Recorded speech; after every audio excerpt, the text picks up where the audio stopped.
Guys funny comment. আচ্ছা 18 ইঞ্চি রোলটা কিভাবে তৈরি হয় সেটা দেখো। এই স্যালাড যাচ্ছে, সস যাচ্ছে, বাদাম যাবে, দাঁড়াও দাও তাড়াতাড়ি দাও তাড়াতাড়ি দাও। এই বাদাম যাচ্ছে, হয়ে গেল গোলমরিচ যাচ্ছে, চাট মশলা যাচ্ছে, হ্যাঁ মায়াবী মশলা, এই দিয়ে দিল মায়াবী মশলা, মায়াবী মায়ার টানে টানে সবাই চলে আসবে।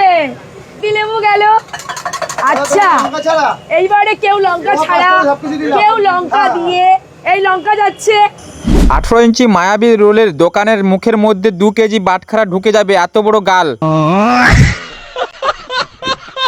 এটা লেওড়া মশলা জোম্যাটোতে পাওয়া যাবে। अबे तू थोड़ा सा बहन का लोड़ा क्या? अबे চশমা খুলে দিলে সব 18 ইঞ্চি বিক্রি করা বন্ধ হয়ে যাবে। मगर क्यों? বাস কন্ট্রাক্টর পুরো, হ্যাঁ এর গলাটা হিঁচড়াদের মতো। হ্যাঁ